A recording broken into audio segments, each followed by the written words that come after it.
Pepsi Nitro. Insert cracking can SFX. Steven? Ah, yes, another Pepsi Nitro. We thought about going to Captain D's today, but we decided to go to the local equivalent instead. You really didn't want us to go to Captain D's. I was very fearful for the smell lingering in my car, but the smell that we got was pretty bad also.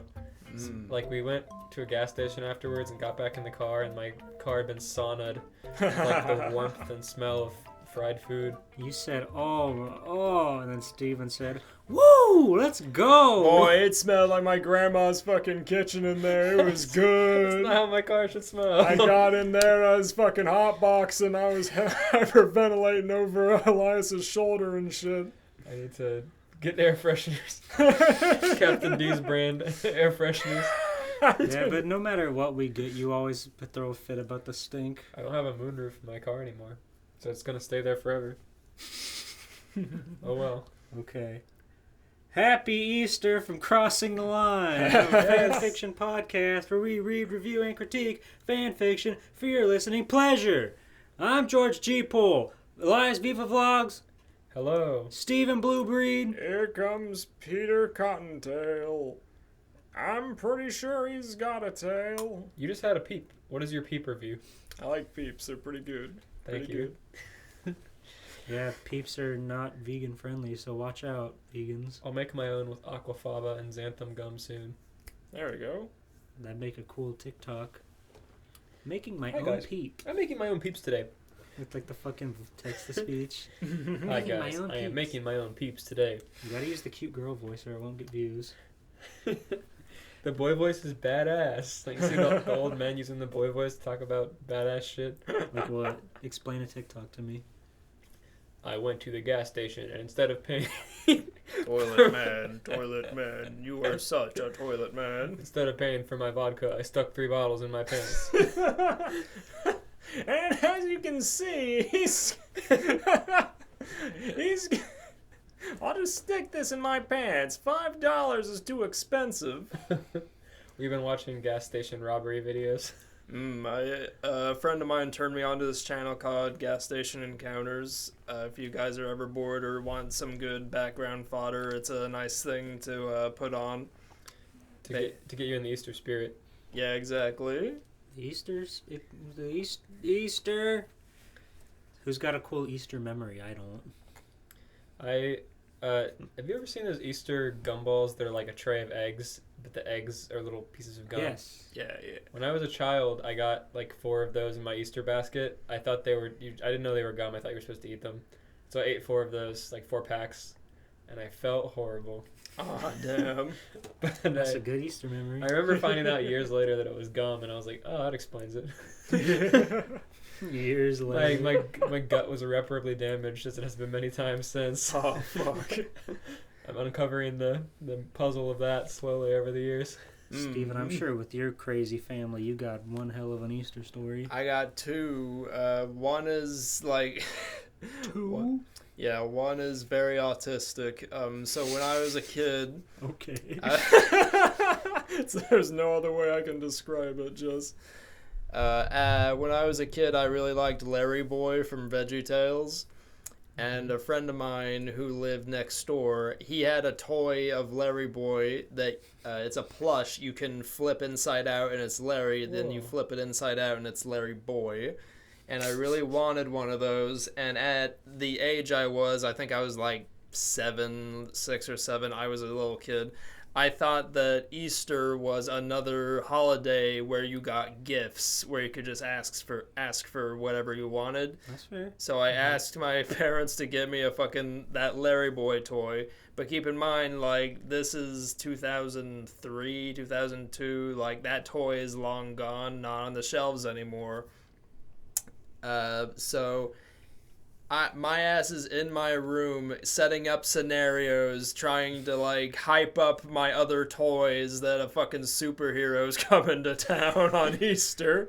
I'm fucking going livid, making up all these fucking crimes and shit. Like, I put a fucking Tails toy at a place I couldn't reach. I literally had to later on get my dad to take it down. But nonetheless, I go through all this shit, and Easter comes, no Larry Boy toy. So fucking, I'm sitting there, this little brat fucking trying to I'm trying to explain to these toys why they're crimes. There's gonna be no consequences. The villains got off scot-free. Trying to explain why all crimes go unpunished in your civilization.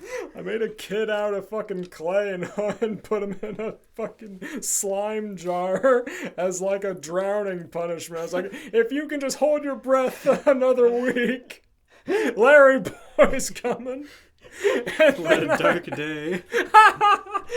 I just pulled the fucker out of the slime and I was like, I hope you're okay.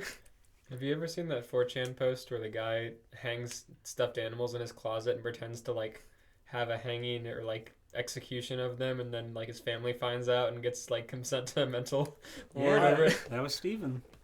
I thought you were gonna ask me if I knew about the guy who put ponies in jars. If you can find it, it's a very funny one, because there's a picture of himself like taking a bed sheet and creating a noose out of it to like hang.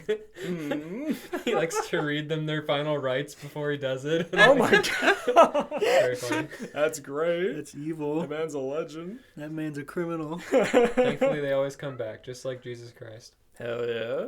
A good man, JC. JC. My other story is just I remember watching Max and Ruby, and they had an Easter episode, and of course the Easter Bunny was like an actual person in their community. Of course. And I remember thinking she was banging. Whoa. Gotta look her up. Who was she banging? Nah, she was just banging. She was hot. Oh. Let me see her. She was attractive, as you say. Yeah, at How the old time were I you? thought she was. I was like 12.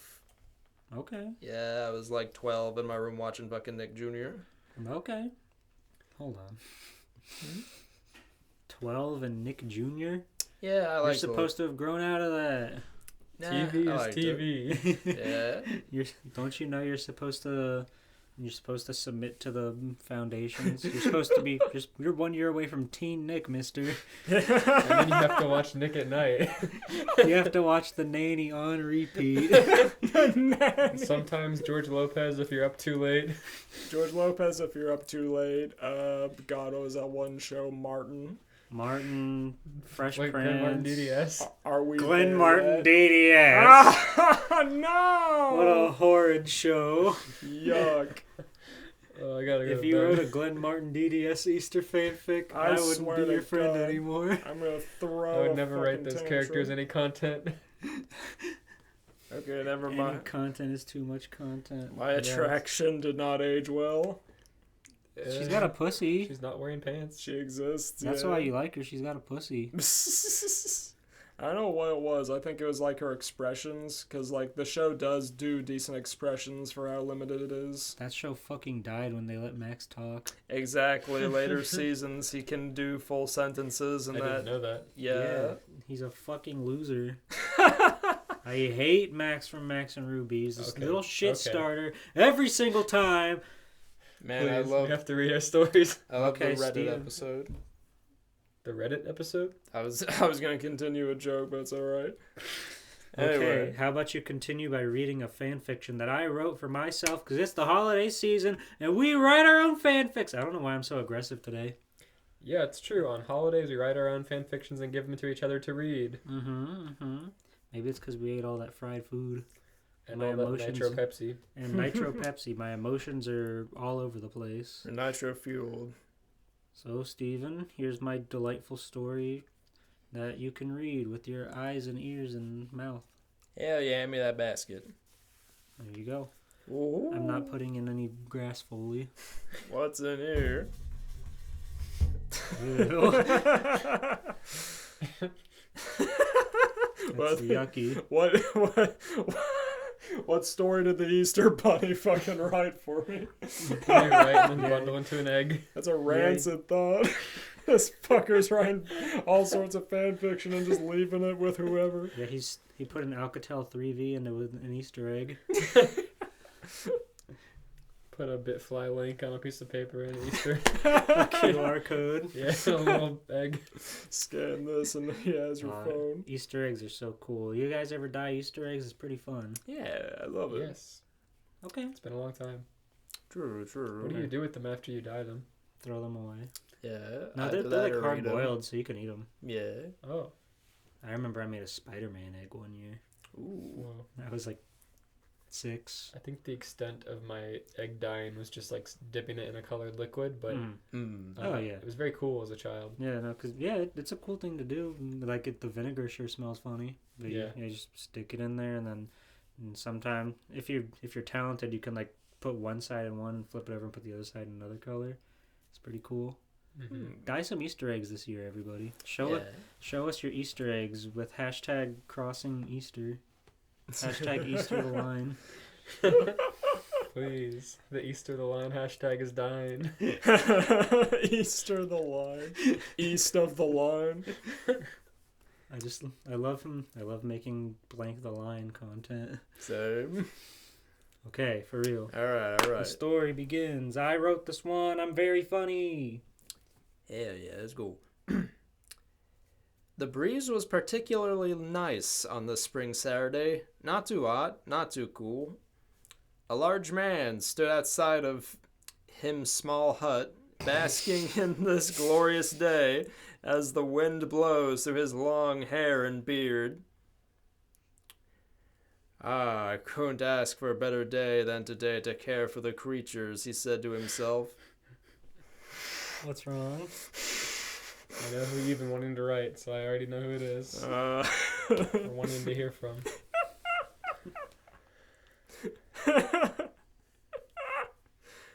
Hagrid! A voice There from it is. far away called for the man.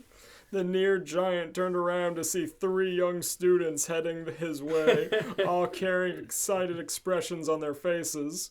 It was Hermione Granger, Ronald Weasley, and the happiest little boy of all, Harry Potter. And what brings you 3 all the way out here to see me? Hagrid asked cheerfully. Harry raised his arms in a gesture for Hagrid to pick him up like an airplane. Please, Hagrid. Like bouncing up and down. His hands straight up. Hagrid, uppy. Harry wants to go uppy.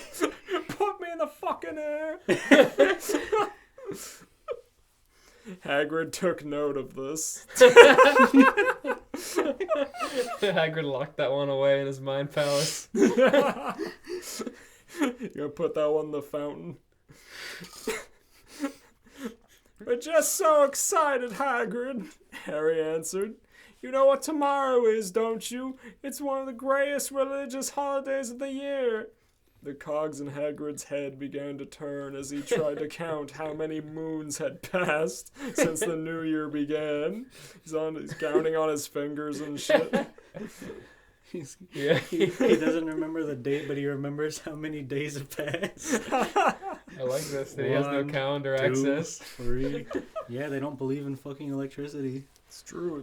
They just vanish the days away. 1, 2, 3, 4, 5. He's gonna use the fucking time turner just to watch. Okay, it's been a long time. Is it Christmas again? The time turner is such a fucking nonchalant thing that they have, but it's fucking... They go back in time and can change the future. I do like how they use it in Prisoner of Azkaban, though. The movie's well directed. Yeah, I agree.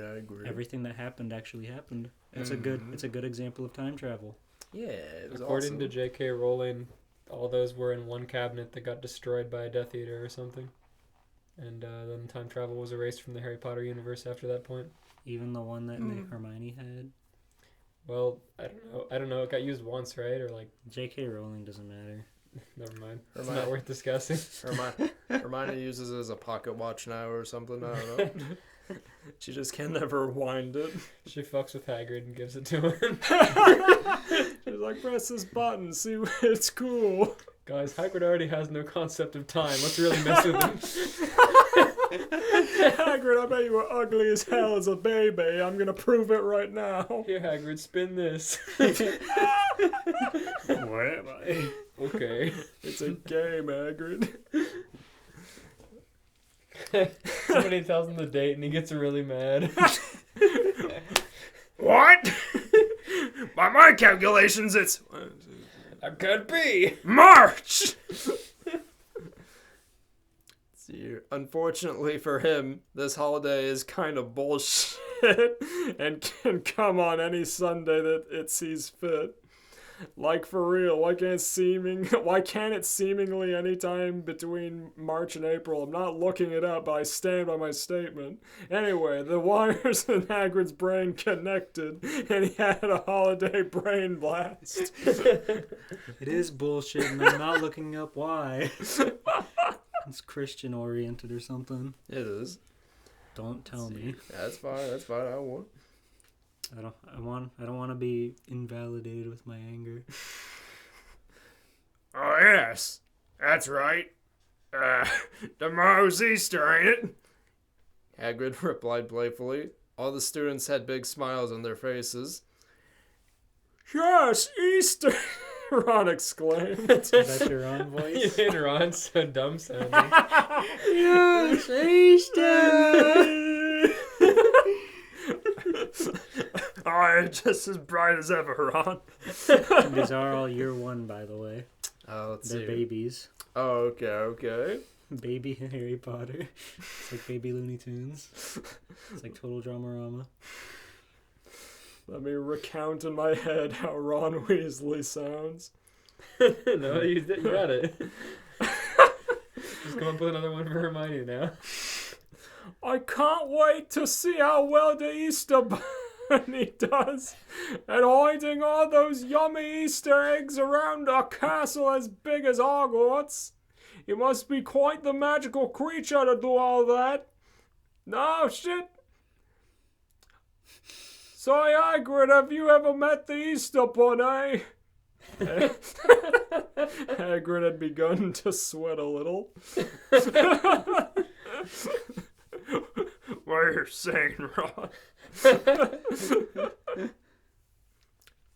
Yeah, Hagrid, Hermione shouted. How does he get to all those houses overnight just like Santa? Do they share some of the same magical properties?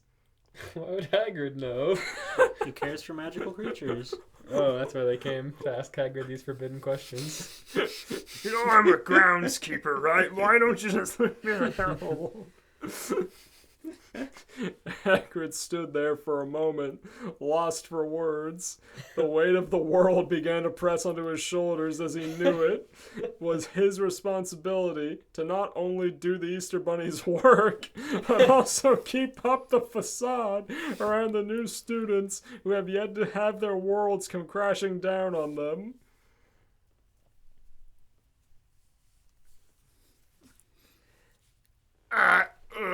Well, the large man began. Oh, yes, the Easter Bunny. Gerald is his name, actually. We go way back. Met him around the same time I started working at old Hogwarts. Real nice job that one is. The students were all captivated with the tales Hagrid was able to pull out of his ass. Eventually, their peak curiosity was subsided by the school bell, and they returned to their classes. Hagrid let out a long sigh as soon as they were out of sight. He turned to head back into his hut, only to be met face to face with the headmaster himself, Albus Dumbledore. He heard him. Hagrid, did you tell him about the Easter Bunny? What do you mean he's not real?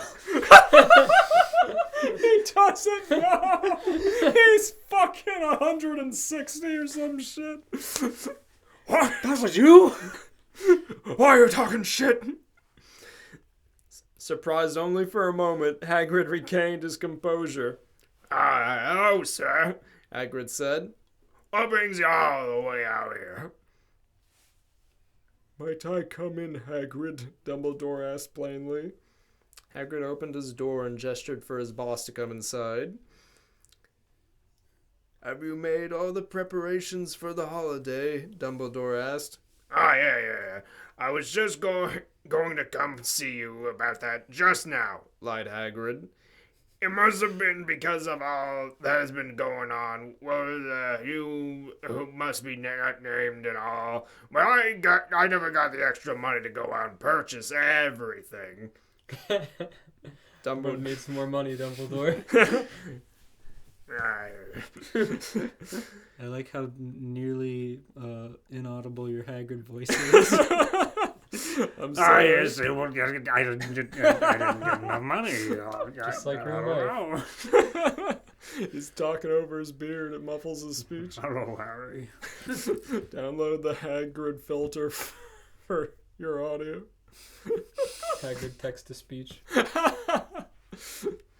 Dumbledore puzzled his chin before saying, "Oh, I could have sworn I had made arrangements to get that to you." Hagrid tried his hardest not to gesture at his 42-inch flat-screen TV, magically cracked to connect every television in the country, for free, of course. Maybe it didn't go through, stated Dumbledore, reaching for his checkbook. He made out a rather sizable budget for the man. Hagrid held it tightly in his hand. I found a 2001 article or an advertisement for a 42-inch TV, and it was like $7,500. Jesus Christ. Yeah. And the thought of that in Hagrid's house is very funny. They don't have anything electronic in Hogwarts, but he has a TV. I need power in my hut, you see. Oh, makes the game easy to watch, you see. See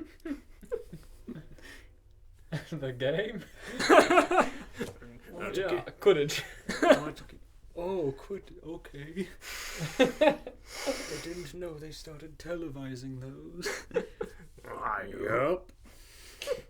Just the big games. I just put one small pot in it, of course. Well, thank you kindly, Mr. Dumbledore, sir, he said. I head out right now to get everything we need for tomorrow. You can count on me. Hagrid grabbed his bike helmet and made for the door. Dumbledore left to attend to other affairs. Hagrid hopped onto his Old Faithful and began to cruise his way off of campus. The big man on campus parked his bike off a corner on Diagon Alley, heading straight for Gringotts to cash the nice check that his boss had handed him.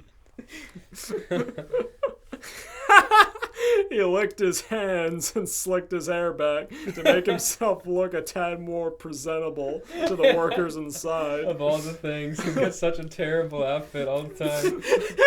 His beard is a mess. But his hair looks good. His hair is out of his eyes. Yuck. His whole hand. Got a big hand.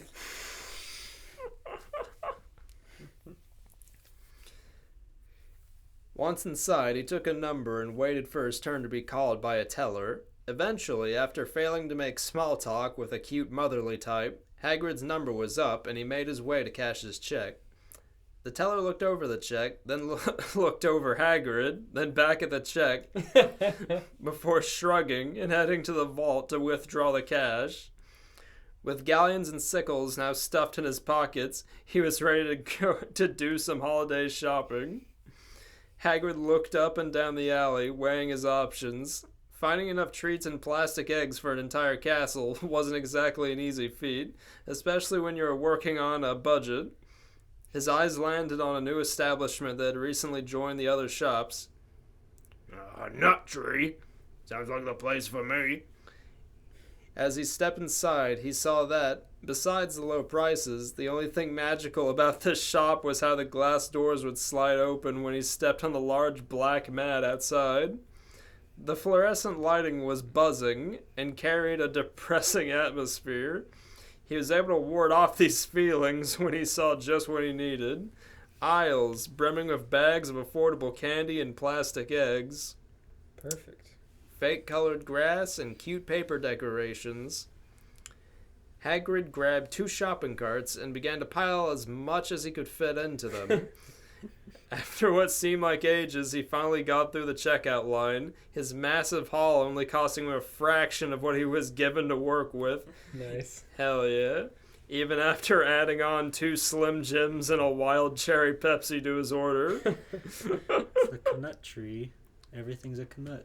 Oh, okay. There's The nut tree. Are there really 3 currencies in Hogwarts? Yes, the Knuts, the Sickles, and the Galleons. You should know you had to redeem all of them in the Harry Potter PS1 game. I knew sickles and galleons, but Knuts are the bronze ones. There's 29 Knuts in a sickle and 17 sickles in a galleon. Oh, okay. It's annoying. fucking stupid. But the thought of there being a Dollar Tree equivalent in Diagon Alley is very funny to me. That is a depressing atmosphere. the buzzing lights. Mm-hmm. The Tower of Power cast a spell on his mountain of bags to shrink them all down, then place the entire stack into a single bag so he could carry it on his motorcycle with relative ease. he just goes to Dollar Tree and then goes home. He went to the bank. To reward himself for a job well done, he stopped into another new magical store, simply titled Magic Best Buy, and picked up a PlayStation 1 and the game Crash Bandicoot 2 Cortex Strikes Back before heading back home to prepare for the long night he had ahead of He him. has a flat screen. That won't even work. Yeah, well, An older flat screen would have AV connections, you're right. yeah. Hagrid's- I crunched the numbers. I looked at the facts. I know what was going on in 2001. Hagrid's convinced by a Best Buy employee to buy Crash. You're telling me this Crash Bandicoot game is good, huh? I don't gotta play the first one. Can just jump into the second one. Sure. Oh, it's 2. That means it's better. It's a 2-for-1. Hagrid spent the rest of his night filling plastic colorful eggs with his discount candies. The sun set and all the students had gone to bed. Harry in particular had been more excited than anyone else. Hagrid wiped the sweat off of his brow as he capped the last egg. He was only able to get through the first 2 warp rooms in Crash Bandicoot 2, but the job is only half done. Now that all of the eggs have been prepared, it's time to find good hiding spots for all of them. The caretaker piled them high into a rolling cart and began to nonchalantly toss them all throughout the campus greenery. He's just littering. Just like the backwards mentality of saying he has to find a very very good hiding spots for all of them, and he's just like tossing them in like any bush and whatever he can find. It's like they're all in a line on the lawn, like in the Harry Potter PS1 game. He just keeps them in his house. They'll never find them. That's all the candy. He found them all. He just doesn't buy them. Oh, I did hide. Or they were hidden, but I found them all before you woke up. Oh, I definitely bought them. You just can't find them. You know what they say? In the early bird, it's the Easter egg. It's not my fault. You were all sleeping. So, do you like Crash? Anyway. What's a PlayStation? Oh, Don't worry about it. You're normie, Harry. Go watch your music television or whatever. Go play with your wands or whatever. Your magic. Worthless. It's you. Magic. I'm telling you, this is the future, Harry. Look how many polygons Crash has. When a wizard likes a witch very much, he starts to polish his wand. How many bits does your wand have, Harry? His PlayStation has 32. 16-bit. 8-bit. That's a good one. He compliments his own joke. Hagrid, a low voice called out calmly. Hagrid looked around to see what he thought was a dark presence. It turned out to be Professor Snape. Whatever. Hagrid exclaimed. Why are you doing out so late? Snape looked over the man and his bounty of eggs. What are you doing, Hagrid? Oh, He no. asked in a dry Snape tone. doesn't know. What do you mean? Hagrid replied. What are you doing with the rabbit's eggs? Oh no! I'm just doing my my job, man. Giving these kids something exciting to look forward to.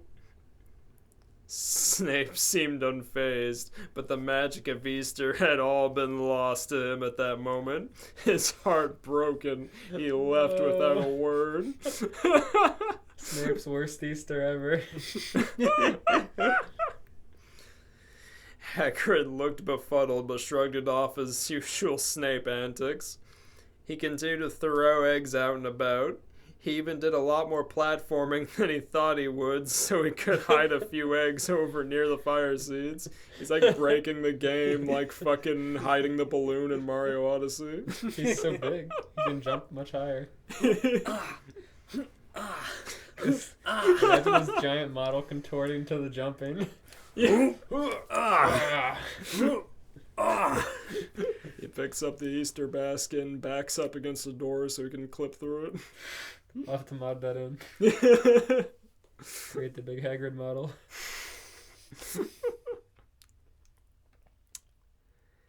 A lot of older students just do the fire seed skip anyway, so he figured it would be a good place for the younger students to go and have a look. He hated when those students would jump on his hut so they could clip past so much land that he had to personally look after. Just before... We love a good speedrunner reference.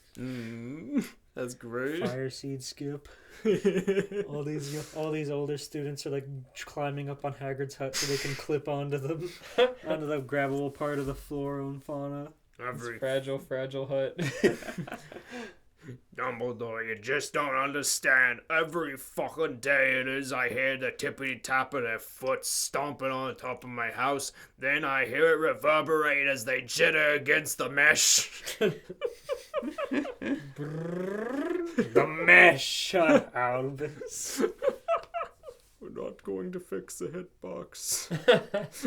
We don't pay you for that. Before long, the entire campus was covered from head to toe with colorful eggs, waiting to be picked up by the students. Hagrid smiled as he overlooked a job well done. He made it back to his hut and set out for a good long rest as the sun had slowly started to emerge over the horizon, filling the school with holiday magic. Sometime past noon, a loud knock came from the front door, waking Hagrid up from his slumber. He made his way to find the same 3 students who had greeted them the day prior.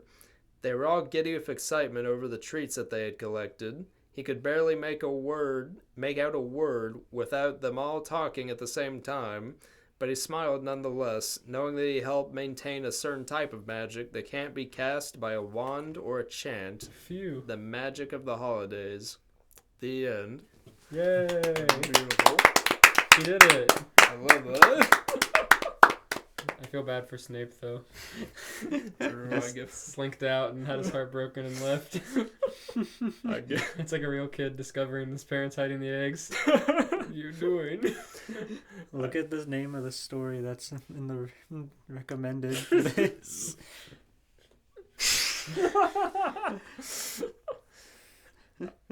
I rate that Snape making hand motions with his PS1 model, indicating that he's upset, but his face mesh never changes. Yeah, it never would. Okay. What do you rate it? This better be good. I rate that the 3 steps into the bank that Hagrid is most confident in his appearance before he meets eyes with one of the goblins who frowns at him and he changes his mind. Second rating, I 3 rate that. long steps in. I rate that the poor fucker who has to touch the doorknob that Hagrid touched with his saliva.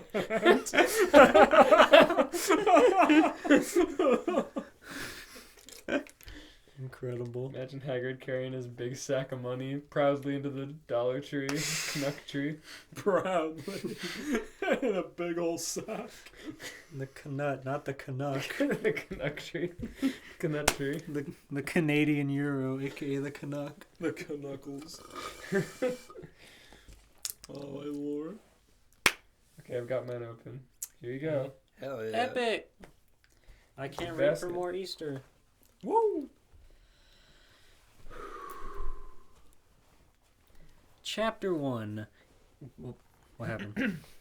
Oh, you can like Oh. from the bottom. Easter. Yes. Okay. Chapter 1. Easter morning. It was the crack of dawn and an alarm began to buzz loudly on Elle's nightstand. He rolled over and slapped the phone a few times until it stopped, then quickly rubbed the sleep from his eyes and crawled out of bed. He was already fully dressed in the same thing he'd worn every day that week, his trusty Wrangler blue jeans and long-sleeve Fruit of the Loom undershirt. No shoes and no hair brushing ever needed. Rid of the L for Loom. Yeah, the L is capitalized. If he was asked, L would admit he was not taking care of himself. He was tired, oh so tired. It was 6 a.m. He had gone to bed at 2 a.m. Another 4 hours of sleep. Another night with the bare minimum. To be sure he didn't miss a moment of Light Yagami's actions. He would catch Light today. He would prove that Light was the notorious killer, Kira, and finally end all this senseless violence. He would prove that he could finish all 8 seasons of The Simpsons in one night. Yuck. All 8. Before it jumped the shark, yeah.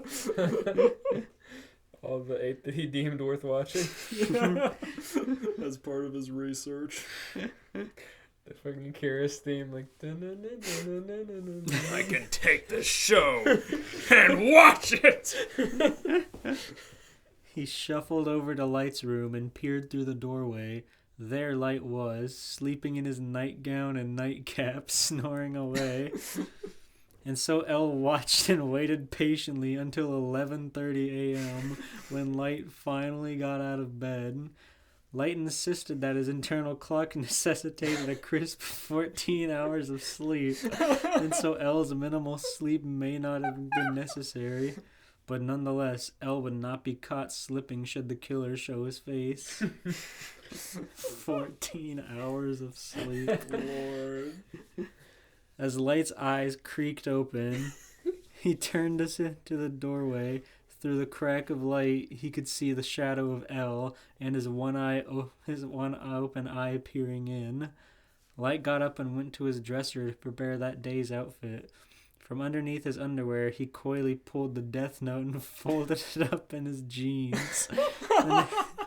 Then headed for the bathroom door, smacking Elle on the way out and bruising his nose.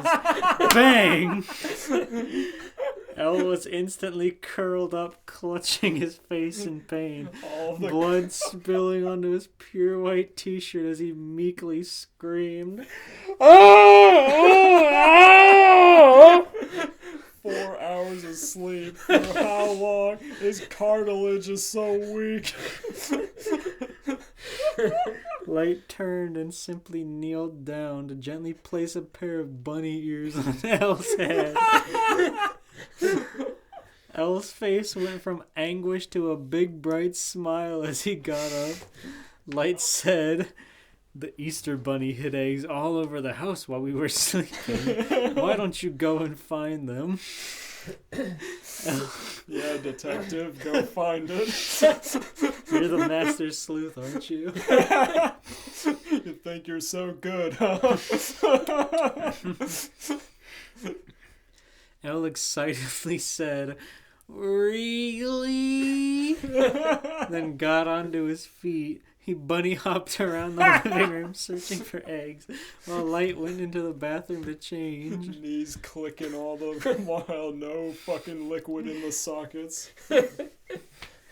In the bathroom, Light began writing names in the death note on the toilet, occasionally tapping the pen to his chin and thinking of who'd been especially naughty that day. Killing people on the shitter. Yeah. What else is he gonna do? His quota. Sometimes he'd just make up names and think of a funny face.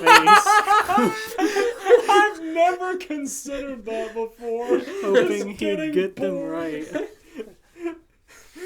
Getting bored and making up names. Then thinking of funny ways they may have died. Imagine one guy is making a sandwich, then when suddenly his head explodes for no reason. Try figuring that one out, Japanese police. Well, with your no guns and no assault. If Light was more of a shit starter, he would have been so much harder to track down. Yeah. True.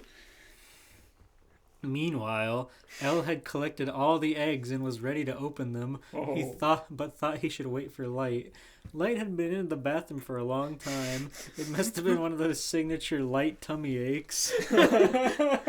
Suddenly, Elle had an realization. Who put these eggs in this house? They weren't here last night, and he hadn't heard anyone come in. Could it be? Was Light the Easter Bunny? Elle, after quickly opening an egg and sneaking a few jelly beans, closed it up again so no one would know, and hobbled over to the bathroom to bang on the door. Light, I know what you've done. Hearing this, Light stiffened his posture and quickly shut his death note, dropping his pen down the toilet and flushing the evidence. Quickly clenching his ass. He dressed himself and tucked the notebook away in his clothes. He opened the door and said, What? What do you mean? Elle looked at him in his hunched position on the floor and said, You were the one who hid these eggs, weren't you? Elle was holding a bundle of plastic eggs in his arms. No one else has been here since I went asleep. Since I went to asleep. I even locked the door, and yet, curiously, there are now eggs all over the apartment. Or there were, until I found them. He gestured proudly to his bundle. Light began to sweat. He had to think of something, and fast. No, it wasn't me.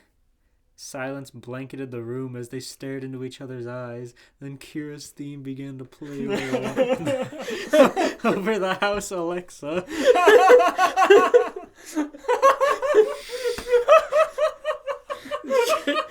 Shitty little speaker.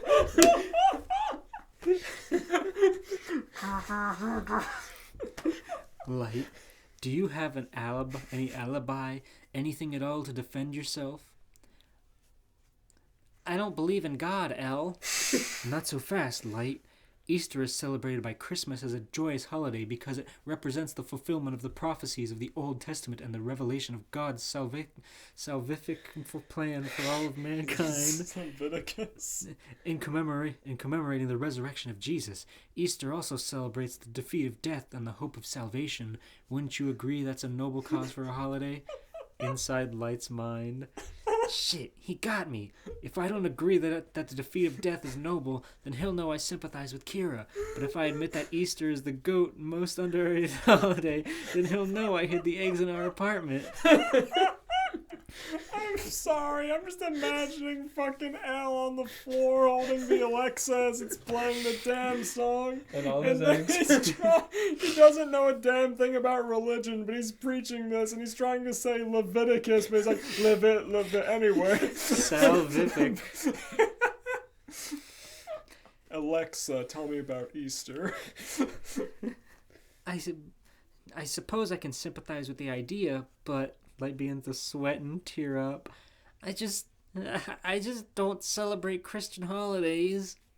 Elle reached behind his back and pulled out 2 tickets to Jerusalem. Oh, is that so? Inside Light's mind. Shit! The Holy Land! Oh, fuck! You said you had to look up Rule 34 about this story? Not this part. You'll see. Yeah, old fucking Mary. Well, I have 2 tickets if you'd like to see about changing your mind. I guess that would be kind of cool. And so the boys packed their bags and got on the plane to see just how strong Light's aversion to faith could be.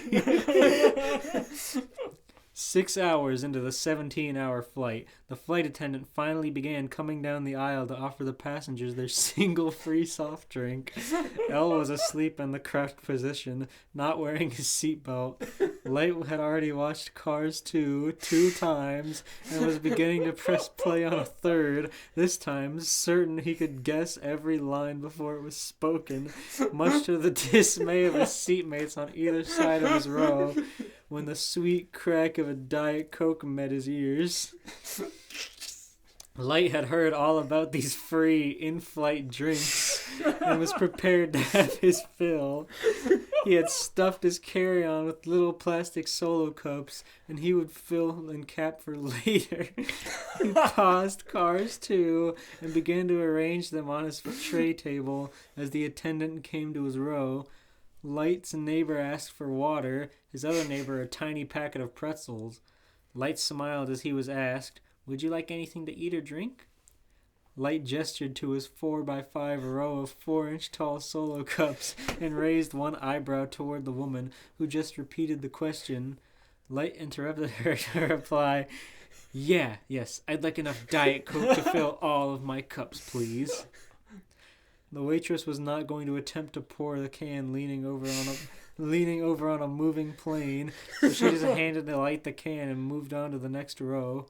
Light lit up at the power he'd been given and quickly fumbled to open the can. Once he did, he began pouring. It filled 4 of his 20 cups, and so he began pressing the help button above his seat over and over until the waitress hurried back. Just sitting there in his fucking big boy lap desk covered in empty cups. "What is it, sir?" Light again gestured to his cups, many of which were still empty. The woman said, "Yes, very impressive, sir." What does that mean? Fucking got him. Light frowned. Oh no! What's your name? I will need 5 more cans. The lady said, "You only get 1. We have 11 more hours, so you better make it last." Oh. Light was furious. He stood up, spilling Diet Coke all over his aisle, and quickly began rummaging through his bag, shouting, "That's it! Where's my death note?" Line! Before rushing to the bathroom, shoving a small kid out of the way as he jogged, and locking himself inside. Blew his cover over fucking Coke! It's okay, Elle's sleeping. Elle's light on sleep. He can be not woken up. As loudly as possible. Where's my death note? That bitch! Where's my death note? Once inside, he realized he didn't know the name of the woman, so he went back to his seat and began pressing the help button again until she returned. He doesn't even just walk up to her. He sits down and nails the button to make her come to him. And I quote, "Beep, beep, beep, beep, beep, beep, beep, beep, beep, beep, beep, beep, beep, beep, beep." She came back holding paper towels and cleaner, which she had brought to take care of the Diet Coke mess. Light said, "What is your name?" She stared at him. Light saw her name tag and smiled, then pushed her out of the way and ran back to the bathroom. Inside, Light wrote, "Flight attendant number 1, death..." What?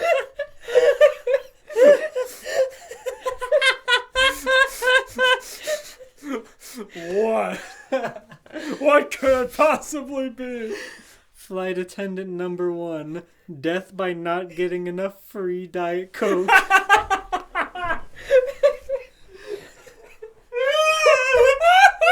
What does that mean? Now you will suffer how I have suffered. Then Clasping the book shite, he grinned devilishly and dropped his pants to actually use the bathroom. He was having one of his famous light tummy aches. Oh, we heard about those. He takes a life and drops ass on this plane. He's still in the bathroom. He wrote flight attendant number 1. Oh, he's that bitch.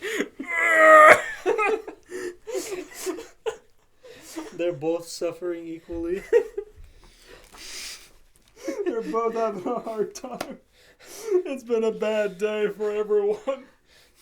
He's fighting for his life in there. He's falling in. Meanwhile, Elle woke up and seeing a giant puddle of Diet Coke and Light seat with him missing, got up and began to search for clues. He figured the best place to start would be the front of the plane, so he waddled up front and opened the captain's door before copping in the co-pilot's seat and analyzing the many switches in front of him. Oh no. The story is all over the place. What does it have to do with Easter? They hunted for Easter They're eggs. going They're to going to Jerusalem. Oh, that's right. They're going to Jerusalem. I lost. I'm sorry. Yeah, him it turned dropping into fucking soul plane. him dropping trow after sentencing this bitch to death. Sorry, that knocked the Easter out of me. That's what Easter's all about, man.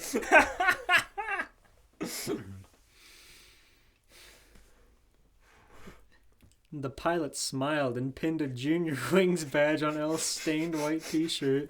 Elle smiled and began pressing buttons to see what they did. The plane quickly began to plummet. No! Elle smiled back and turned to start pressing buttons. An hour later, the plane had crashed on an island somewhere south of China. It took 6 hours to get from Japan to China. China's big. Fair. It's poor Light. He's still on the toilet. And I fucking crashed.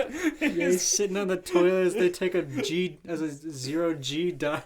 His shit starts to come out of the bowl. His shit goes back in him. Whoa, whoa, whoa, whoa! His shit This is a good idea for a Death Note. Misa must have done this. From the flaming plane wreck, 2 boys rose from the rubble. Light, who had thankfully just finished in the bathroom and wasn't allowed to die outside of the intended Shinigami means, as well as Elle, who had taken a parachute from the pilot's cabin before hobbling out the emergency door, figuring out how to use it just in time to avoid a fatal injury, but suffering from a bad hair day. The extreme winds had formed his hair into a Super Saiyan stick-up. Elle and Light looked at each other, and then at their dead crewmates. Elle said, "Believe in God now?" And Light just asked, "I wonder how close we are to the holy city." They began to wander into the woods. After some time, they decided that a vantage point may help them get their bearings, so they climbed to the top of a nearby hill.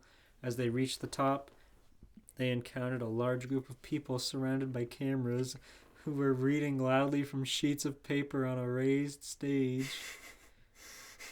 This could be anything. I've lived a good long life. I've loved, I've laughed, but what I miss most of all is my sweet little goat. Closer to Light and Elle on the edge of the set, a large brick shithouse black man with a tall chef's hat and headphones was watching intently. Briefly, he began to show emotion. Before his gaze hardened again, he spoke. "You almost got me. Close but no cigar. Looks like today's challenge is a bust." Elle approached the large man and tapped on his shoulder. The man flipped around and picked up Elle by the neck, squeezing it to the size of a small plastic straw, ready to end his life.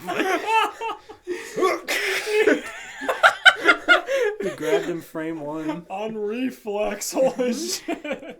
When Light ran up to explain that they had been stranded here and meant no harm, the man dropped L, who began to write on the ground, wheezing, "Oh, why?" when a powerful, beautiful voice could be heard approaching. "Don't mind, Chef, and welcome to Total Drama Action!" Oh my god! L coughed up blood. God is not here! And Light looked disappointed that they had missed the first season. Chris McClane knew that look all too well and quickly pivoted. Man, it's like every season of this shit now. "You know, boys, if you want a chance at winning some money and escaping this island, you could try to perform in today's challenge. All you have to do is read the script we provide and get Chef here to show some emotion." Duncan spoke up from the group that had just left the stage. "Hey, that's not fair. They can't just walk in here and steal our prize money." Chris just shook his head and said, "Fair schmear. I make the rules around here. You know that." Light thought for a moment. "Well, I suppose it wouldn't hurt, but what if we fail?" Chris smiled. "Well, you could always try again in Total Drama World Tour next season." Light cringed. He didn't know why, but he knew that couldn't happen. "Fine, give me a script." Light's already just sitting down with his knees pressed into his chest. He just gets tighter like a fucking ball. Al's still recovering from his nosebleed. I hated having to write L and Light interchangeably back and forth so much. It is so annoying to have the other character's name just be the first letter of the other character. Of course, it's genius. Chris handed Light in his envelope and dropped the other one on top of L before Chef picked the boys up and tossed them into their trailer to change. 30 minutes later, the set had been changed to fit a theme. Just a small window facing a parking lot. The window opened, and there was Light in a Taco Bell uniform. And out onto the street rolled Elle in an office chair, dressed head to toe as Mario. Oh no! Oh no! Let's What fucking bomb did you drop? let's fucking go! Happy Easter! I'm so sick of Mario drive-thru in every fucking episode. This night is awesome. Elle looked down again at his lines sheepishly, then up to the chef, who was making hard eye contact. Elle adjusted his mustache, then began. This is Super Mario drive-thru pranks.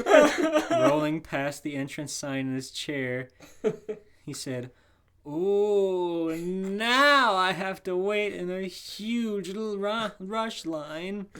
Angrily gesturing towards the 0 cars in front of him, as if he was massively inconvenienced, despite coming here to harass the employees of his own free will.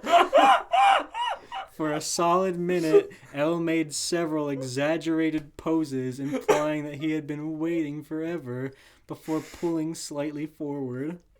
Chef wasn't feeling very much emotion yet. He didn't quite understand the sense of entitlement this man felt towards minimum wage employees. You didn't quite get the joke. Elle began again. "Hello!" Light responded. "Hey, how you doing?" "I'm doing fantastic." "Ooh, what can I get you?" Can I just get the soft taco, please?" "Anything else?" "No, that'll be it for me." "Okay, your total's gonna be $1.08 at the menu." $1.08. Okay. Elle rolled forward slightly. "We're finally here." Light just looked at him. Chef was getting annoyed that Mario would order the cheapest item on the menu and actively slow down the line, but still complain at every opportunity that his time is being wasted. Light began. "Hi, It's gonna be $1.08, Mario. Mario turned to Chef and said, why, thank you. I think I have it right here in my Game Boy wallet. Game Boy wallet. Mario gestured towards his wallet, then began slowly counting change, peeking the mic, and making a horrible noise. Chef covered his ears and Light walked off stage. After a few minutes of this, Light came back here and said, What noise? I'm sorry, we don't serve Nintendo characters here. Mario turned to Chef. Excuse me? Light said, yeah, you see that dumpster over there? That's where we serve Nintendo characters. Mario turned to Chef. I've never been so insulted in my life. Whoa! Don't serve Nintendo characters. Mario covered his mouth. That was still in the quotation. He's reading off the script. Chef felt insulted that Mario would make a segregation joke in his drive-thru prank play. I've never fucking thought of that. It's the fucking gift that amazing. keeps on giving, eh, Steven? I fucking love this. That video is a YouTube classic. No one can disagree.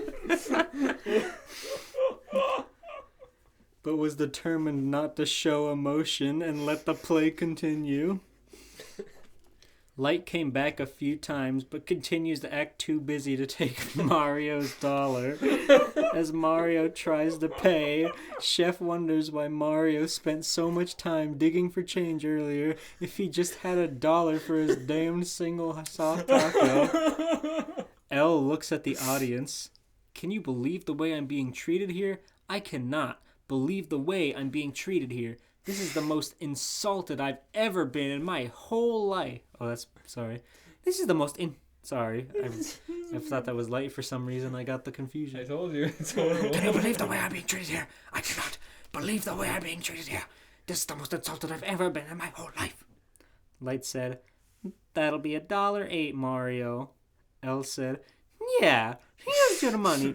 Okay. Elle proceeded to drop a dime, a quarter, and another quarter as he bitched and moaned to the camera.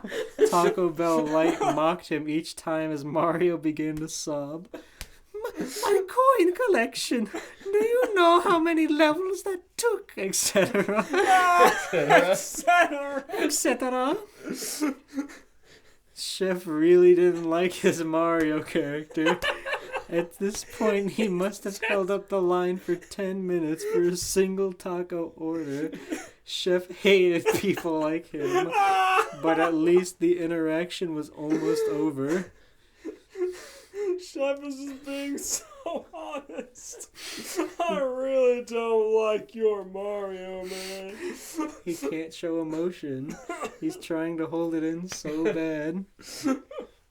Light came back to the window and threw the taco bag at Elle, quickly shutting the window behind him, prompting Elle Mario to yell, "You bitch!"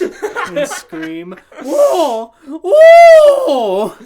Chef laughed a little at that one, and Mario began singing, "I'm going to the Wendy's drive-thru," and Chef's face hardened again instantly. "Oh no, you're not!" Oh, shit. Chef got up and cracked his knuckles when Chris slid in to stop things. Elle and Light, you guys did it! You made the chef laugh and get really, really mad. You've won today's challenge, and for that, you get no money, sorry. But you do get to take the dock of shame home. The set sprung to life and catapulted the two boys onto a small dock at the base of the hill. The whole cast of TDA waved goodbye to Elle in his Mario suit and Light in his Taco Bell visor and polo t-shirt, who got on the boat for a long ride home. Light asked the driver if they had any movies to watch on the way, and Elle fell asleep on the deck, Taco Bell in hand. The end. Oh my god. I thought he was going to ask him for any Italian fries. What a roller coaster. Oh my fucking god. I rate that story a trip to the Holy Land. Was it Total Drama that got you on an R34 hit? Yeah, because whenever I'd look up Total Drama, I would just get R34, but it all sucked. And I was like, what is this? Why is this so prominent? Oh my lord. It was the show that triggered a lot of people's awakenings. That's a shame. I know. I've seen a lot of good ones. Steven, you ever draw Total Drama? I'd like to. Like, Gwen is definitely on the list. You could remake the scene where Heather's tits come out, like so many people have on YouTube. Yeah.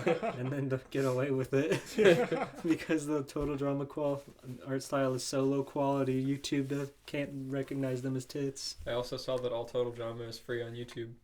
Nice. Oh, nice. Uploaded officially. Oh, hell yeah. Nice. Perfect.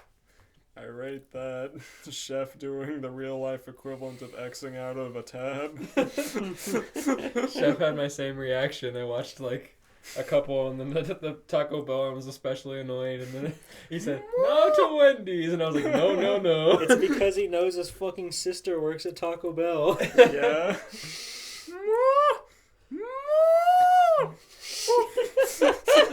That's the best noise that man's ever made in his life. Fucking mooing like a damned spurg. If you want to see Ask Mario anything, pester Rich Alvarez on YouTube at his Discord. Same thing if you want to see more drive-through videos. See. Alright. Alright. I can't wait for Steven's Easter tale to take us home. Hope I get to yell again. Here you go, buddy. Happy Easter. Hold on. Thank you. Let me get some water. My throat is super dry. Yeah. Wawa was fucking sold out of water. Yeah, it's like Jesus. All right. Chapter 1. Uninvitational. Wimpy from Popeye stood behind the counter. Fuck off. I hate this story. There's no attempt to hide it. Wimpy from Popeye. Stood behind the counter, working his shift at the newly opened burger. Guess what it is. Burger King Island. Burger King Island 2. Yeah. Newly opened. The first one got Buster called, remember? Oh, yeah. That did happen. The short... Fucking being like... In case you're new here, Steven has a fucking lore that he writes. There's continuity in every single one of his stories. There's just enough of it that it's kind of fucking annoying. What was the first Burger King Island? Was it Valentine's Day? That was 4th of July. Oh, yes, that's right. Yeah, because Doc Lewis bought Burger King Island, and they served Eric Abramov and Rich Alvarez doing a Super Mario drive-thru prank. They served American meals. Yeah, remember Richie ordered fries dropped fresh, no salt packets in the bag. Very specific of you, Richie. The short rib had his back to the register, watching his coworker Little Mac through his swollen, closed eyes. Why is Little Mac still working at Burger His King? big gloves. At a different Burger King. He was such a good employee the first time. It's true. Little Mac with his swollen, closed eyes as the boxer worked to fill in all of the orders without any help. This was made all the more difficult as a third of said orders would end up in the hands of the Wimpster. The Wimpster. I hate Wimpy. You really can't get any good help at these Burger King Islands. Little Mac is the only good employee. He worked with Aokiji. He was good as an ice machine. That's true, that's Yeah. true. Go listen to our first 4th of July episode and all of our other holiday episodes. There's a whole playlist on YouTube. Wow. The big boss on campus, Doc Lewis, stomped back into the kitchen from his place at the drive-thru window. "All right, last order of the night, Mac baby. Give me 1 King Jr. meal, hamburger, extra fries," he commanded.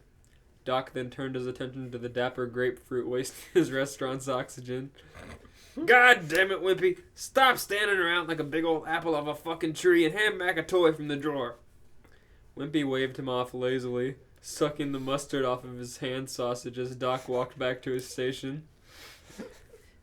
He just doesn't get reprimanded.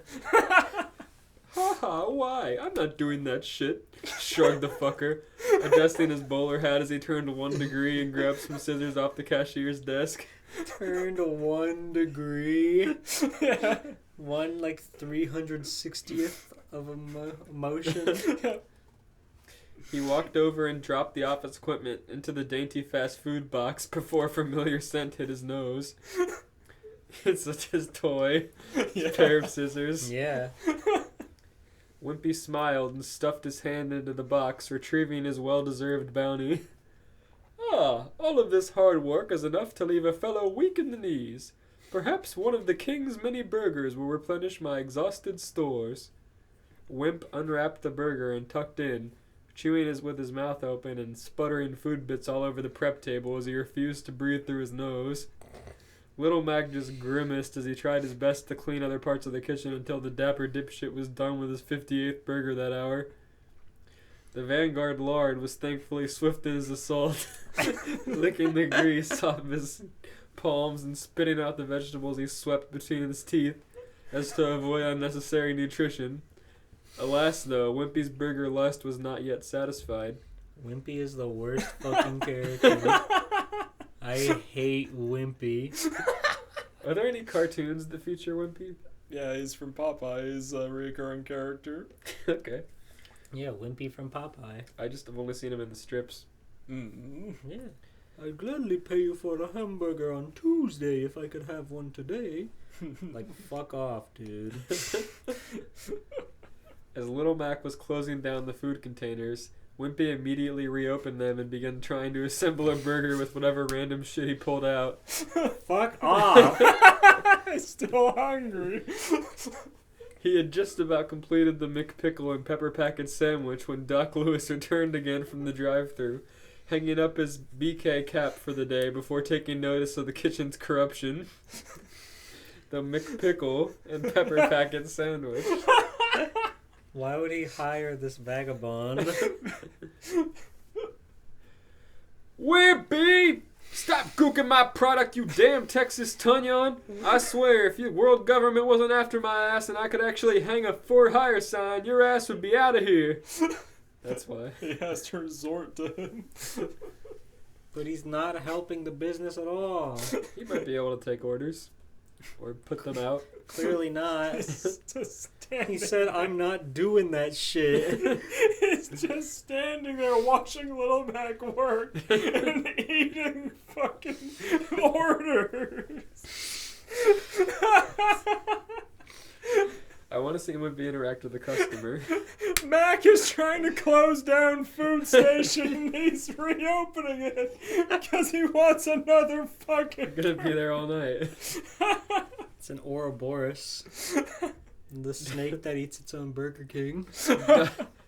Doc slammed the ingredients cupboard shut and pushed Whippersnapper and Mac out the front door, closing the flea market metal door around the entrance to the Highland restaurant. Alright, I'll see you boys bright and early this Sunday. Mac, remember tomorrow is the big Easter Island egg hunt. All the Krabby Patty eggs you can eat, baby. Easter Island. Wimpy auto-rotated on his Z-axis at the mere mention of patty, which he knew from countless diners, drive-ins, and dives probably meant burger. And that also probably meant that he could pay on Tuesday, which probably meant that he would not pay, lol. The paunchy prick rubbed his cue ball chin and, on his dingy ride home, looked up the coordinates for Easter Island. Is there any islands in One Piece called Easter Island? What? There's Easter Islands in real life? Well, yeah, the Easter Island heads. No, I don't think we'll there see. are. Chapter 2, Beating the Bushes. The real Burgermeister truggle-logged onto Easter Island from his dinghy, dressed in his trademark bowler cap, flip-flops, and a pastel shirt with the words "Extra Special" written on the front. He's in real chill attire. This must be after his heart was fixed and his funny bone healed. He walked up to the designated spot where the participants in the egg hunt were to meet, Once there, he was greeted by the sight of a dozen or so strangers running about, ducking under brush and peeking into tree branches. A dozen characters. Each holding a decorative basket. Wimpy's eyes opened like Majin Buu as he scrambled to the center of the chaos, feeling his precious burgers eluding his grasp.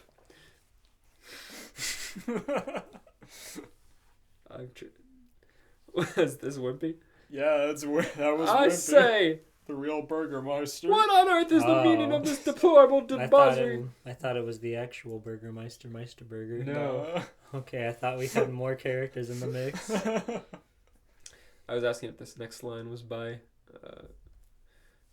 Wimpy. I thought Wimpy and the Burgermeister were gonna fight. I say, what on earth is the meaning of this deplorable disarray? A man can't show up 45 minutes late to a community event without losing all he values. Stop it! Stop your proceedings, you hooligans! Fuck Fat screamed, stomping his feet like a grounded kindergartner. The Asperger blob could only watch the horror as his pleads fell on deaf ears. All around him, normal people were taking his precious eggs. His precious burgers were being unjustly stolen in this game of real-life RNG, and he was not going to stand for it.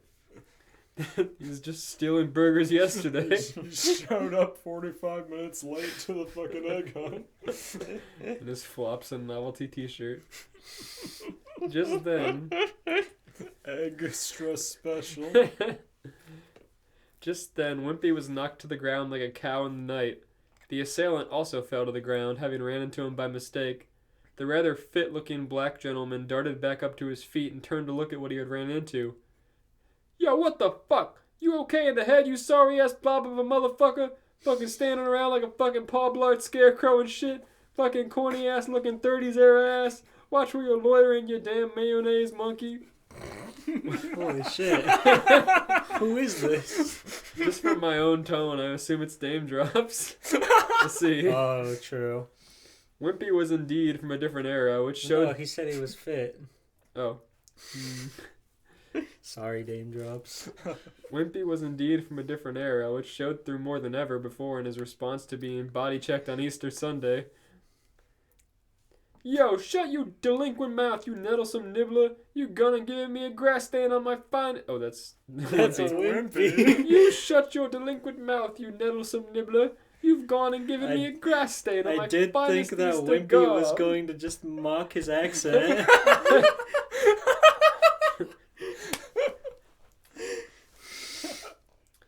Only he didn't say nibbler. Wimpy! He really is from a different era. Oh my god. He said the word, the hard one, the queen mother of all dirty words, the N dash dash dash dash dash word.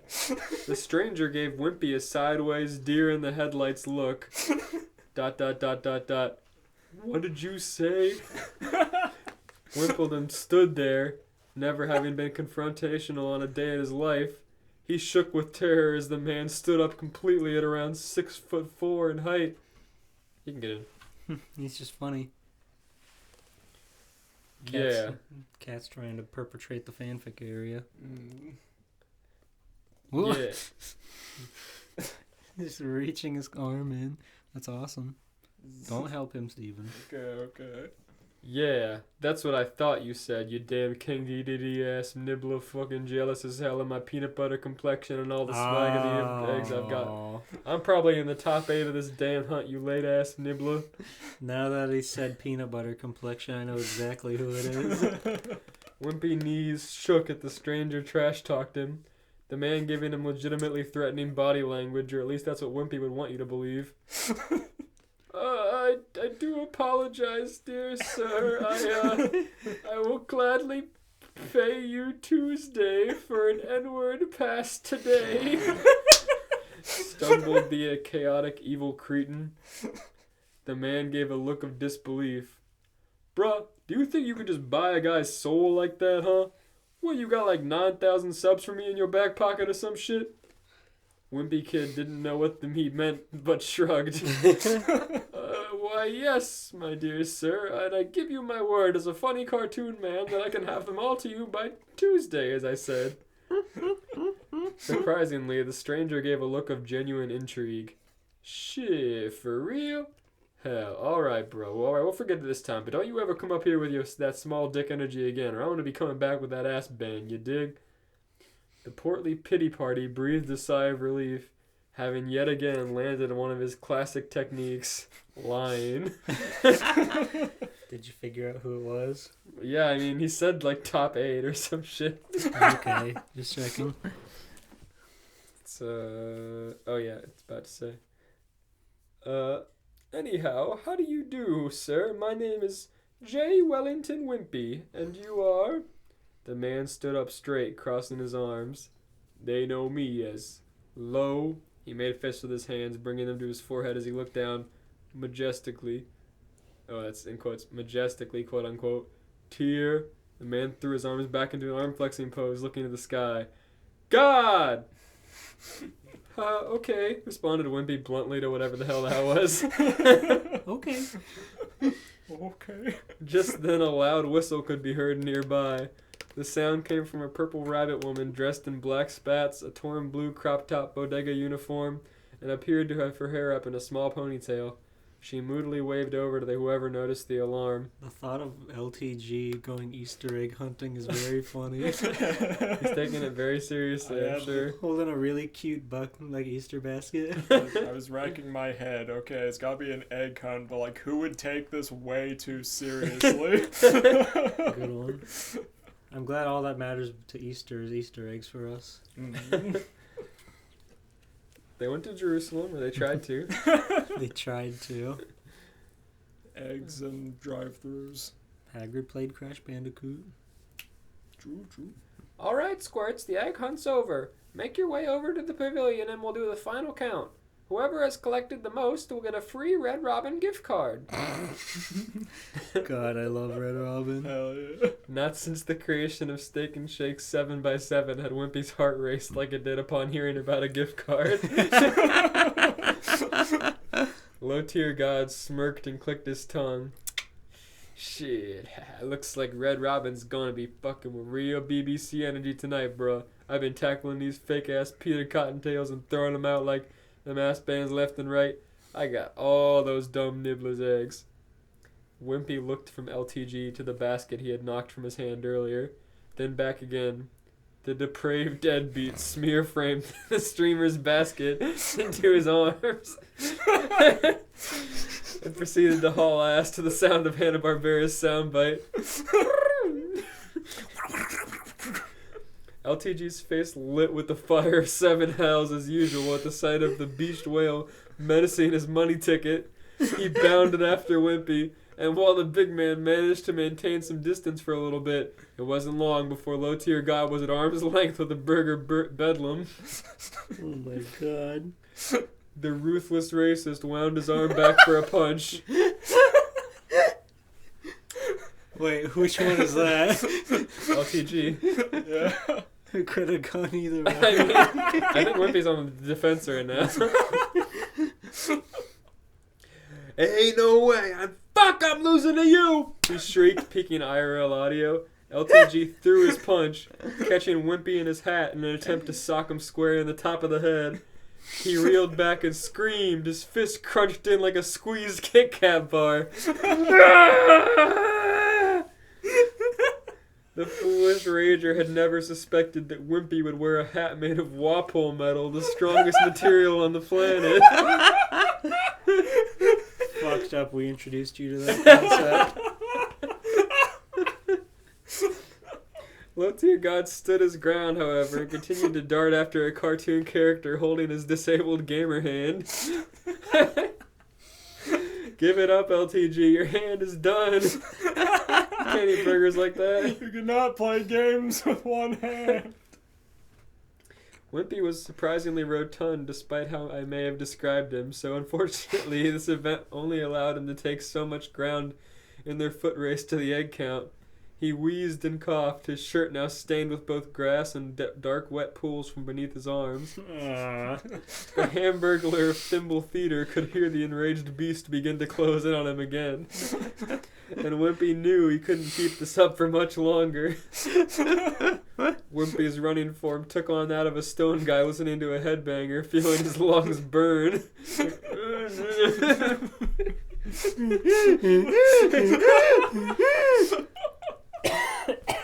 And his biceps shiver as he held tightly onto his treasure. But right when the duo were meters away from the bunny host, LTG finally managed to get his hands on the Bobo doll. I said, "Ain't no way in fuck I'm losing to your ass," he repeated, momentarily becoming bass boosted. "Your ass!" LTG grabbed Wimpy by the back of his shirt collar, yanked him back, and brought his knee up to his chest before slamming his foot down onto Wimpy's own. Ow. He just stood on his foot. He slammed his foot really hard.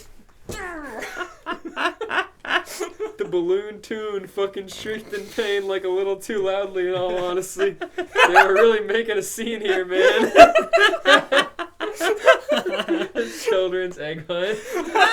These two equally bastard adults. When it seemed like it was all over for old Whimpernipper, his stomped foot began to spark blue flames. LTG paid no mind, berating Wimpy by putting his bowler hat onto his own head and smacking the cartoon's cranium. "You think you're something, you fat, blobby, disgusting ass nibbler? Fucking no woman having, no sigma grinding." The flames enfolding Wimpy's foot changed color to yellow. "No class, no ass, no game, corny fake ass Mario looking old as shit cartoon character. Like, who the hell even watches Popeye? Of all the damn cartoons, why is anybody watching fucking Popeye?" The flames yet again changed color to purple, and with this, the gas lines in Wimpy's big gout foot, which used to be arteries, let loose a giant burst of nitro charge. LTG was launched like a fucking bottle rocket from Wimpy's cholesterol-powdered drift boost. He tumbled through the air with really smooth animation, letting out the most gut-wrenching scream you can imagine.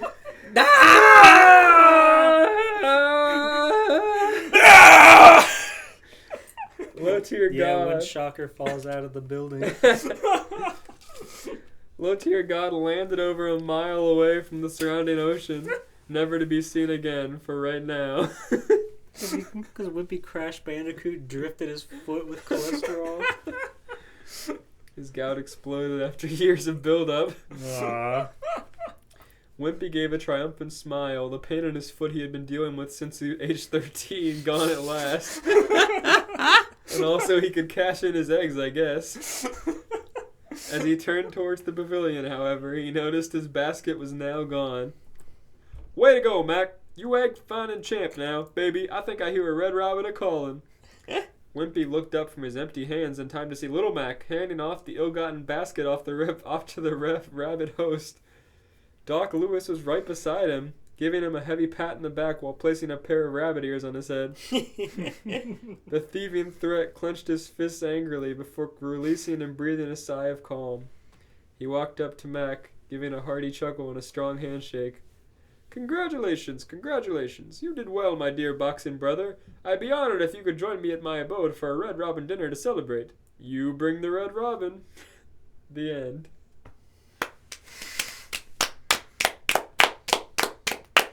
I fucking hate Wimpy. Why? He's a bastard. What do you mean, What why? did he do wrong? I like that Doc was cheating to get burgers when he owns a burger restaurant. What do you possibly have to gain? He wants better burgers. He wants a nice dinner meal. He wants the limited edition fondue burger. We gotta get that free Red Robin back, baby. I rate that LTG rant out of 10. I rate that like a 6'3" LTG in like children's small shorts and too tight t-shirt, hobbled over, clutching eggs off the ground, stealing them from other kids, pushing them over, being an absolute menace at the field. LTG's piss jar out of 10. LTG on one of his most horrid days, Never to be captured on camera. Have you seen that where he talks about how he doesn't believe toilets should be used for pissing? I'll just take that at your word. So We'll talk about it later. yeah. I rate. You don't need to rate your own story, you bastard. Whippy doesn't hesitate. What can I say? It's true. He's been fired off on all cylinders.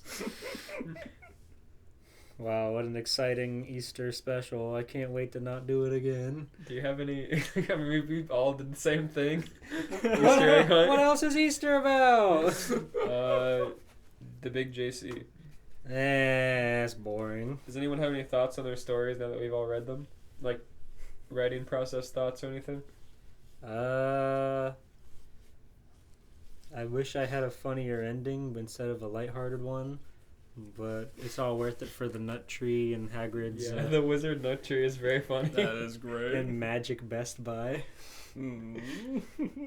Even though electricity is like banned in all of Wizard World. Some wizards like Hagrid don't care. Yeah, because of like magic and electricity apparently don't mix well together. so Hogwarts is completely unelectronic, despite what you may believe. Mm. I was having such a fun time writing Light and L on the plane that I thought about just making that the entire story, but then I was like, nah, I gotta tie in something else now. Go crash the plane, L.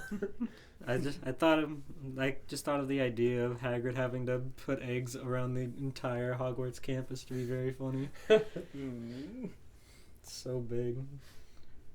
And everything else kind of came as I wrote. Playing Potter game has like irreparably changed my mental view of the video games. I picture Snape as like the tweening PS1 model with no expression as he talks. Yeah. Yeah. Like the PS1 Harry Potter Sorcerer's Stone is clearly the definitive Harry Potter experience. And not just because of the Hagrid meme, all funny, but everything about it. It's very cool. You collect beans. Let's see here. When I was writing and whatnot, I found a fanfic AI, and it was super advanced. You can literally like put in a character's name, describe them as like detailed as you want, and then like save multiple things, set their relationships to other characters, and then if you're ever stuck, you hit a button and you get suggestions on like where a sentence can go. Huh. So like you can pick from one of those if you're like having trouble. Interesting. Yeah, it's surprisingly well done. Your entire story was AI generated. It really wasn't. Every one of those catchy quips. No, everyone. Like, I think I ended up using one of, like, the suggestions maybe twice, but even then, like, it gave me, like, 50 words, not 50 words, 50 characters, and I only used, like, 2 words out of any of them. I had to go back and make Light and L more like enemies again, not just best buds, because originally I wrote them as like best buddy friends that were just having a good time in the apartment Easter egg hunting, I love that about them. and I was like, no, they have to have more tension. Like, despite them being mortal enemies, my eternal thoughts is them and Misa doing the dance together. And they're Yeah. handcuffed. Yeah. They're just like spinning around, holding hands, having a great time. That's my permanent L Light thought process. There's like one scene in the anime where L gives Light a foot massage, and it's really weird, and like That is really weird. it's just like goes on for a long time, and it's like so I feel like the sexual tension is also there. Mm. And the total drama sexual tension. Yeah, I was trying to find total drama plots for using in that. Mm. And then you found... What was the thought process that led you to let them reenact Super Mario Drive-Thru? I looked through all the total drama episodes and was trying to find a plot that would fit Light and L into it. And all of them were so active, and I couldn't imagine them doing anything that active because they're both very slow characters. They played tennis that one time. That's true. But I couldn't imagine them doing any like wacky stunts and stuff, so I was just like, reenact the scene, and then I had to like make them read lines. And so I went on YouTube to watch some videos, try to like think of something funny they could reenact. And I watched Mario Drive-Thru for the first time. I couldn't finish it. It was so hard to watch. Why So not? I wrote the script a few times because the first time I did like Carl's Jr., And then that one was really boring, I realized. And then I had to watch it all again, and I was like, which one is like actually entertaining? I think the video itself is so entertaining because it's like a supercut of like 10 drive-thrus. Yeah. And so I just settled on Taco Bell because I thought it was pretty funny that he ordered one thing and then held up the line for like 15 minutes and made like a segregation joke. And I was like, what? Hello? That's kind of a shtick. Like those were recorded at like at most 2 bunches. So it's all just him saving money, getting one item off the menu for his funny gag. Maybe if he had ordered like fucking 6 meals or something, people would have liked it more. But they were apparently huge on Machinima. Oh. I've been Yeah, he uploaded those to fucking Machinima. Oh yeah, that's right. And then when they went under, I guess he lost the source material. That's why there's a giant Rich Alvarez logo in the corner because it's covering up the Machinima logo. I've been waiting to spend the joke in my back pocket about fucking the Christmas Story. The dad getting angry about fucking swear word. Yeah, I've been But waiting I to didn't use that. say fudge that Oh, day. but he didn't say nibbler. I'm surprised that wasn't a bigger point of contention. Yeah, he got over it pretty quickly. LTG is like actually racist towards his own race and other races. Like he does not care that much. He only cares when he stands to benefit from it. You better Makes better sense. hope he never listens to this podcast. Fucking. He's gonna want to box you at Creator Clash. I do That's feel okay. that eventually AI will get to the point where you can like search your own name on YouTube and find videos that have mentioned you, and it'll be easier to like. And he would be the type to do it. Yeah, he would. It's okay. I'll just throw a horseshoe at him. He's got the Infinity Gauntlet. Be careful, Steven. I can find Wapple Metal. I can break his hand. Okay. Happy Easter, everybody. Happy Easter. Happy Good Easter. night. Good night. Bye. Good night.